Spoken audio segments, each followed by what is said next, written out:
반갑습니다. 오늘도 주님 앞에 오신 여러분들 주의 이름으로 환영하고 축복합니다. 예배에 대한 한 고백이 있어서 여러분들에게 읽어드리겠습니다. 나는 오늘도 하나님을 예배할 것이다. 왜냐하면 그렇게 하는 것이 선하고 옳기 때문입니다. 나는 오늘도 하나님을 예배할 것이다. 무언가를 얻기 위해서가 아니라 많은 사람들이 그렇게 해서가 아니라 오늘 주일이기 때문이 아니라 찬양 음악이 좋아서가 아니라 단지 내가 예배를 위해 창조되었기 때문이다. 하나님을 예배하는 것은 내가 이 땅에 존재하는 이유다. 예배는 내가 쉬는 숨이다. 혈관을 통해 흐르는 피다. 계속해서 재생되는 내 몸 안의 세포이며 이로 인해 내가 살아있음을 알 수 있다. 그 밖에 하는 모든 것은 다 즉흥적인 것이다. 하나님을 예배하는 것은 내 존재의 근간이다. 라고 이렇게 고백을 하고 있습니다. 하나님께 드리는 제사는 번제와 마찬가지로 누구든지 드릴 수 있는 겁니다. 이것은 예배에 누구든지 참여할 수 있는 것과 동일하다라고 말할 수 있습니다.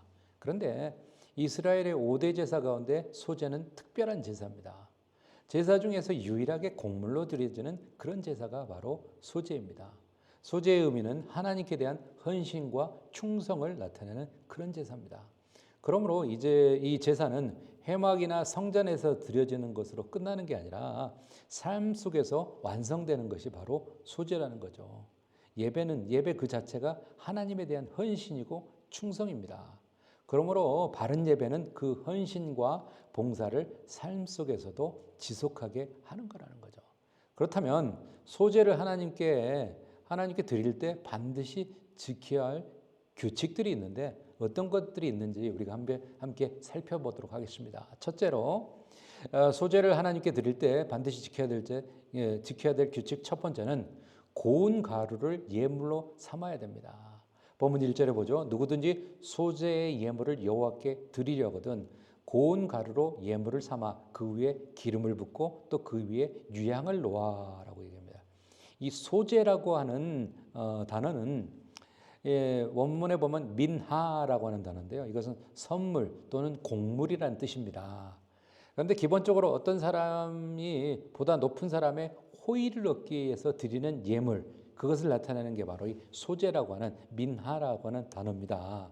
그러나 이제 나중에는 이 받은 호의나 은혜에 대해서 감사하는 마음을 표하기 위해서 자발적으로 바치는 예물을 뜻하게 되었다라는 거죠. 이스라엘의 5대 제사 중에서 번제와 화목제와 더불어서 이 소제는 바로 자기 자신의 생활 형편에 따라 그 마음에 기쁜 대로 자발적으로 드리는 자원의 제사, 자원제의 의미가 있는 게 바로 소제라는 거죠. 번제, 소제, 화목제는 이렇게 자원에서 드리는 제사가 바로 자원제라는 거죠. 그러나 속죄제와 속건제는 자원에서 드리는 게 아니라 이것은 죄사함을 받기 위해서 하나님께 드리는 의무의 제사입니다. 그래서 의무제와 자원제의 그런 특별한 이 구분이 있다는 거예요. 구약의 5대 제사 중에 소제가 번제, 화목제, 속죄제, 속건제 다른 4가지 제사와 다른 독특한 특징이 있는데요. 독특한 특징 중에 하나는 뭐냐면 이 4가지의 소제를 제외한 4가지 제사는 바로 제사 드리는 희생 제사에 피가 있는 제사이라는 거죠. 그러나 소제는 피 없는 곡물의 제사라는 그런 특징이 있다는 거죠. 그래서 소제는 또 이렇게 구분을 하면 2가지 형태가 있습니다. 즉 번제, 화목제와 함께 피 흘리는 제사들과 더불어서 그 일부로서 드리는 소제가 있고요.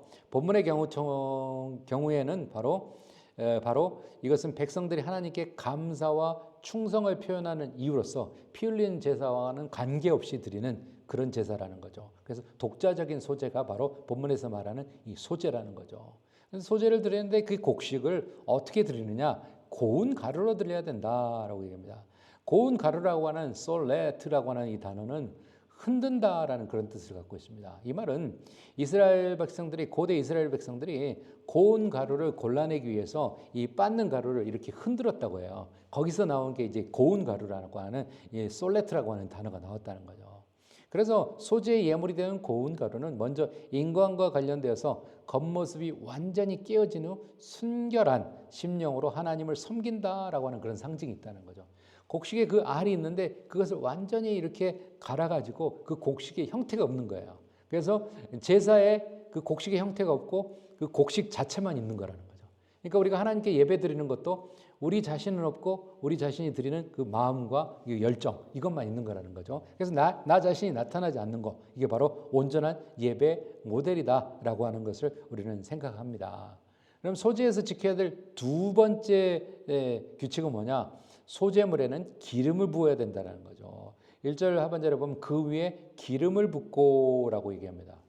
소제의 예물은 종류가 곡식으로 드린다고 했는데 그게 또 두 가지로 구분이 돼요.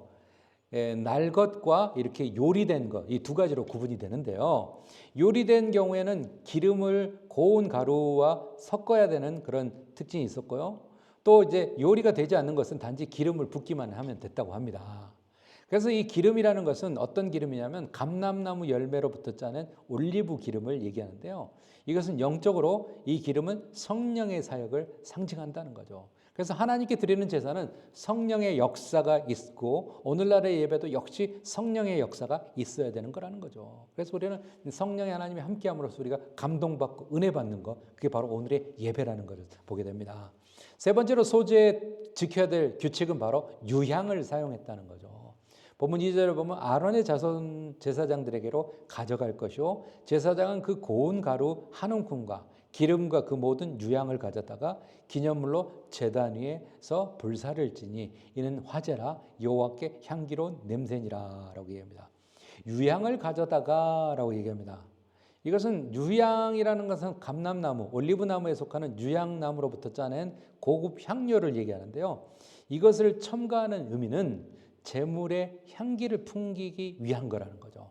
영적인 의미로서 유향으로부터 퍼져나오는 이 향기는 우리 성도들의 아름다운 기도나 모범적인 생활 또는 하나님 앞에 전적으로 순종하시는 예수 그리스도의 향내나는 아름다운 생애를 상징한다는 거죠. 그래서 우리가 하나님 앞에 소제의 제사를 드리면 이 바로 유향을 바른다는 건 성도의 아름다운 기도와 모범적인 생활 뭐 그런 의미를 담고 있다는 거죠. 그래서 그것을 기념물이라고 하는 건 아즈카라라고 하는 단어인데요. 이 기념물이라는 것은 인간 편에서 풍성한 소산을 허용해 주신 하나님의 은혜를 기억하면서 드리는 제물이라는 뜻이라는 거죠. 그래서 우리가 하나님 앞에 제사를 드리는 건 하나님의 은혜에 감격해서 드리는 그런 제사, 그런 의미가 담겨 있다라는 거죠. 그래서 하나님 편에서 하나님께 상달되어서 하나님께 기억에 남을 만한 제물이라는 뜻이 바로 기념물이라는 거죠. 그래서 기념물이라는 것은 여호와의 몫으로부터 기념의 몫, 기억의 몫이다라고도 이렇게 해석을 합니다. 그래서 이 소제물 중에 기념물로 취해지는 게 이제 있고 나머지 소제물은 제사장의 몫으로 됐습니다. 그래서 아론과 그 자손들에게 돌려줬다라는 거죠. 그래서 이 여호와께 향기로운 냄새다라고 본문은 얘기하는데 이 말은 불로 태워드리는 소제물의 연기 속에 예물 드리는 자의 자발적인 충성과 헌신이 함께 어우러져서 그것이 하나님 앞에 상달될 때 하나님께서 그 충성의 마음을 보시고 기뻐하신다라는 그런 의미를 갖고 있다는 거죠. 그래서 구약시대로부터 신약시대에 이르기까지 처음부터 하나님께서 진정으로 원하는 제사는 어떤 제사냐? 순종의 제사, 헌신의 제사라는 거죠. 그래서 우리가 하나님을 믿는 사람으로서 우리는 하나님께 드려지는 예배는 순종의 제사고 헌신의 제사라는 거죠. 그래서 우리가 예배 드릴 때 우리 회중이 일어나잖아요. 일어나는 의미는 왜 우리가 귀찮게 일어나냐라고 이렇게 말하는 사람도 있어요. 그러나 예배학적으로는 그건 뭐냐면 우리가 하나님께 순종합니다. 그런 의미가 있다는 거죠. 그래서 마음속에 우러나서 바치는 자발적인 제사였다는 걸 우리가 알게 됩니다. 소제 제사 중에 우리가 지켜야 될 또 네 번째 규칙은 뭐냐면 소제물에 소금을 치라라고 얘기합니다. 13절에 보면 본문 13절에 보면 내 모든 소제물에 소금을 치라라고 얘기합니다. 내 하나님 언약의 소금을 내 소제에 빼지 못할지니 내 모든 예물에 소금을 드릴지라라고 얘기합니다. 이것을 바로 이제 언약의 소금이라고 해요. 소금은 부패를 방지하고 맛을 내는 역할을 합니다. 그뿐만 아니라 그 맛을 지속시키는데 절대적으로 필요한 생활 필수품이 소금이라는 거죠. 그래서 이 소금은 고대 사회로부터 계약을 체결하고 그 계약을 확증할 때 계약 당사자들이 그것을 먹음으로써 계약의 지속성과 변치 않을 것을 표시했고 우정과 친교 그리고 불변성의 상징물이 바로 소금이었다라는 거죠. 그래서 고대의 이 소금은 이런 그 변치 않는다라고 하는 불변성의 의미가 있었다라는 거죠. 그래서 이것을 영원히 변치 않는 확실한 언약, 소금 언약이다라고 이렇게 얘기를 하고 있습니다. 그래서 하나님의 명령을 따라 자신의 소재물에 소금을 채는 인간의 행위는 그 영원한 하나님의 사랑의 언약에 대해서 믿음과 감사를 나타내는 신앙 고백적인 그런 행위라는 거죠. 그래서 후일에 그리스도께서 이 소금의 원리로서 그리스도인의 생활 규범에 얘기하죠. 너희는 세상의 소금이다 라고 이렇게 얘기를 한 거예요. 한편 나중에 후대에 이르러서는 이처럼 제물에 사용되는 이게 소금은 제단에 불을 지필 장작과 더불어서 공동 부담으로 이렇게 마련을 했다고 그래요. 그래서 항상 제사 드리는 성전 뜰에 소금의 방이라는 게 따로 있어가지고 제사 지낼 때 그걸 이렇게 비치해 두고 사용을 했다고 합니다. 소재에서 반드시 넣어야 될 게 이런 소금이었다는 거죠. 소금은 자기가 없어져 버림으로써 있는 것을 있는 그대로 남게 하는 그런 특징이 있다는 거죠. 그래서 소금이 녹아야지 그 음식을 부패하지 않도록 역할을 하는 거고요. 소금이 녹아야지 음식에서 맛을 내는 거라는 거죠. 그리스도인은 언제나 소금이 돼야 됩니다. 자기를 다 바쳐 헌신하되 그러나 그런 내가 보이지 말아야 된다는 거예요. 그래서 예배에서 우리가 보이지 않아야 되고요. 하나님 나라 복음을 위해서 우리가 나타나지 않아야 된다는 거예요. 자기가 감춰질 때만 그곳에서 있어야 될 성령의 역사들이 일어난다는 거죠. 그리스도인은 지금부터 자기의 이름을 지우는 훈련을 우리가 좀 할 필요가 있다는 거죠. 그래서 인간의 이름이 지어지는 곳에 주님의 이름이 높여진다는 거예요. 그래서 우리는 그러죠. 수많은 교회 예배당이나 어떤 기독교의 기념물이나 뭐 이런 곳에 가면 사람의 이름이 이렇게 명패가 붙어 있는 걸 많이 봅니다. 종종 발견해요. 아, 누구누구가 도네이션에서 했구나라는 걸 봐요. 그런데 우리가 거기서 느낄 수 있는 것은 그곳에 하나님이 기억돼야 되고 예수가 기억돼야 되는데 사람들이 기억되고 있다라는 거예요. 그래서 우리는 이게 좀 잘못된 부분이 아닌가라는 걸 우리가 생각해 봅니다. 그래서 하나님께 우리가 봉투에 이름 없이도 이렇게 예물을 드릴 수 있고 우리가 우리의 이름이 뭐 헌금자의 이름이 우리 교회처럼 이렇게 주보에 오르지 않아도 하나님이 아시는데라고 하는 게 온전한 믿음의 모습이라는 거죠. 그래서 이렇게 얘기를 하죠. 마태복음 6장 1절에서 4절은 이렇게 얘기를 합니다. 사람에게 보이려고 그들 앞에서 너희 의를 행하지 않도록 주의하라. 그리하지 않으면 하늘에 계신 너희 아버지께 상을 받지 못하느니라. 그러므로 구제할 때 외식하는 자가 사람에게 영광을 받으려고 회당과 거리에서 하는 것 같이 너희 앞에 나팔을 불지 말라. 진실로 너희에게 이르노니 그들은 자기 상을 이미 받았느니라. 너는 구제할 때 오른손이 하는 것을 왼손이 모르게 하여 내 구제함을 은밀하게 하라. 은밀한 중에 보시는 너희 아버지께서 갚으시리라 라고 얘기합니다. 정말 우리 주님께서는 우리에게 얘기하는 게 제사에서도 마찬가지지만 우리의 신앙생활에서도 마찬가지예요. 사람에게 보이려고 하는 그런 행위 하지 말라라고 얘기를 하고 있다는 거죠. 소제물에 남은 것은 대제사장 아론과 그 자손들에게 돌려줬습니다. 그래서 3절과 10절에 얘기하죠. 그 소제물에 남은 것은 아론과 그의 자손에게 돌릴지니 소제물에 남은 것은 아론과 그 아들들에게 돌릴지니라고 얘기합니다. 그 소제물에 남은 것이라는 거. 소제물 중에 기념물로 취해져서 하나님의 몫으로 하나님께 이제 불로 태워서 드렸던 한 줌의 고운 가루를 제외한 나머지 소제물은 바로 제사장의 몫이 됐습니다.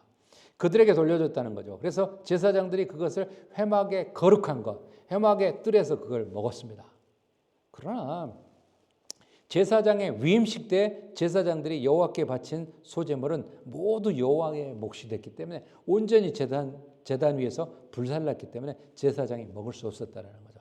그래서 하나님께서는 항상 구분을 했어요. 하나님이 받으신 것과 제사장의 몫이 있었고 또 제사장이 또 위임식에 있는 것은 모두 다 하나님께 드리는 그런 것들을 우리는 또 보게 됩니다. 그래서 그것을 제사장에게 돌리는 이 소제물에 남은 것이 지극히 거룩하다라고 얘기합니다. 지극히 거룩하다라는 것은 문자적으로 보면 거룩한 것들 중에 거룩한 것이라는 거죠. 그러면 왜 하나님께 성별된 모든 희생 제사물을 지칭할 때 널리 이것을 사용했는데 특별히 이 용어를 반드시 적용시키고 있는 제물은 어떤 게 있냐? 바로 이제 거룩한 것 중에 거룩한 거다라고 나타내는 그 제물은 뭐가 있냐? 첫째는 소제물 중에 여호와께 기념물로 드리고 남은 소제물을 거룩한 것 중에 거룩한 거다라고 얘기하고요.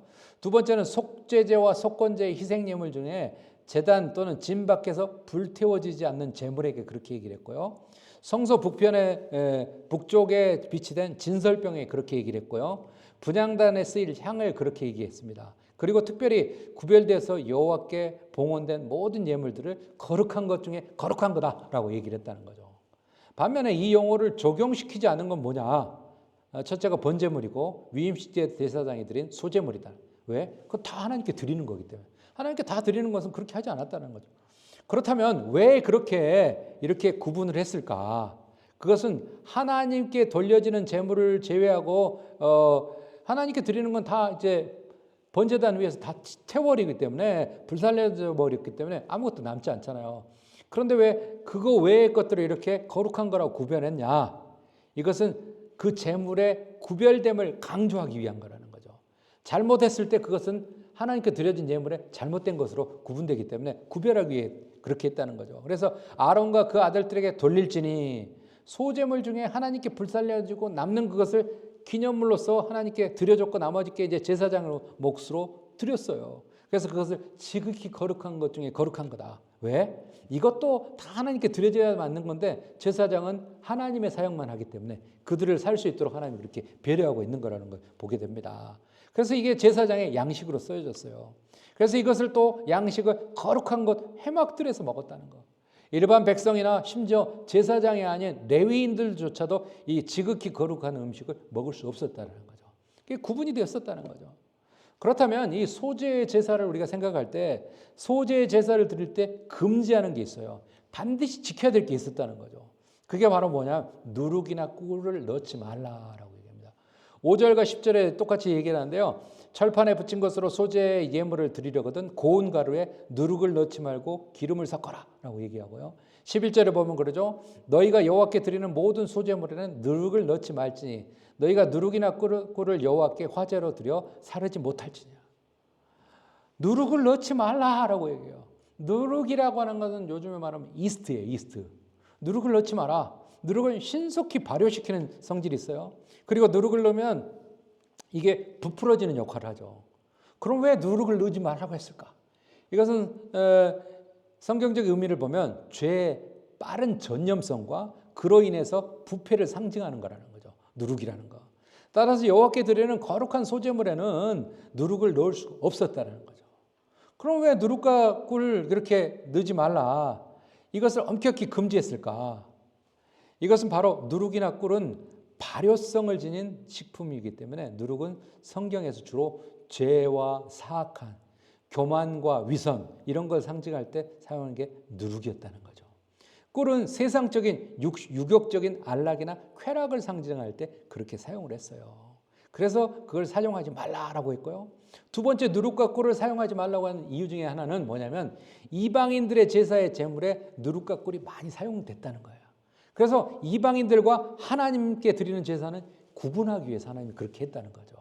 그래서 하나님은 항상 선택받은 민족들에게 이스라엘 백성들에게 그들이 세상과는 구별되기를 원했다는 거죠. 세상에 살지만 구별되라. 현대를 살아가는 우리 크리스찬들에게도 마찬가지입니다. 우리가 현대를 살아가지만 우리가 세상 사람들과 같이 살아가지만 우리는 세상 사람들과 구별된 삶을 살아가야 된다. 세상 사람들과 똑같이 살아가서는 되지 않는다라는 걸 얘기해 주는 거예요. 그래서 하나님께 소제로 바치는 예물 속에는 절대 넣어서 안 될 게 누룩과 꿀이었다는 거예요. 누룩은 실제보다 부풀리는 거예요. 그래서 누룩을 넣기 좋아하는 사람은 그러잖아요. 자기가 교회에서 이렇게 봉사하고 섬기는 것에 대해서 계속 얘기를 합니다. 나 이거 했다 저거 했다 얘기를 해요. 그런데 그걸 자세히 들어보면 어때요? 사실은 한 가지 했는데 뭐 세 가지, 네 가지, 다섯 가지로 부풀리는 누룩과 같은 역할을 하는 사람도 있어요. 또 그런데 어떤 사람은 반면에 자기가 한 게 뭐 5가지, 10가지가 되는데 자기가 하는 걸 하나도 나타내지 않는 누룩을 전혀 넣지 않는 그런 사람도 있다는 거예요. 그래서 과도하게 자신의 공적과 공로와 헌신을 부풀리는 것을 방지하기 위해서 누룩을 넣지 말라라고 하는 그런 의미도 있다는 거예요. 사랑하는 성도 여러분, 소제물은 곡물로 드리는 그런 제사고요. 곡물을 드리는데 곡물의 형태를 다 빻아버려 가지고 드리는 거라는 거예요. 조그만 덩어리도 남지 않는 그냥 가루로 드리는 거야. 미세한 분말이 될 때까지 계속 갈았어요, 소재물은. 그래서 제사를 드리자는 그 곡물처럼 갈아져서 자기의 생각과 뜻을 몽땅 함께 가는 거예요. 내 생각과 내 뜻을 다 갈아버리는 거라는 거죠. 그러나 그것만으로 부족합니다. 그 위에 고운 기름과 유향을 더했다는 거죠. 보통 기름이 아닌 고운 기름이라고 얘기하는데 이것은 모두 귀중함의 상징을 의미하고요. 또 영적인 기름으로는 성령을 그리고 유향은 기도를 의미하기도 한다는 거죠. 예배는 우리의 뜻과 생각을 말씀의 절구통에 넣고 빻아가는 시간입니다. 그래서 조금이라도 내 것이 남아서는 안 된다는 거죠. 미세한 분말이 될 때까지 완전히 해체한 다음 그 고운 가루를 하나님께 드리는 거예요. 하나님께서는 그것을 하나님의 것으로 새롭게 빚으셔서 우리에게 돌려준다는 거죠. 그래서 예배 자체가 헌신이고 충성이라는 거예요.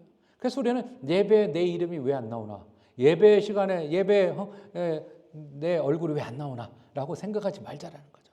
은혜로운 예배는 우리가 저절로 이루어지는 게 아니죠. 수많은 교우들이 헌신과 봉사의 결과라는 거죠. 예배 전에 찬양하는 찬양팀, 또 성가대의 성가대, 교사, 안내위원, 봉사위원, 주방위원, 이루 말할 수 없는 많은 교우들이 이름 없이 빛 없이 곳곳에서 이렇게 봉사하고 섬깁니다.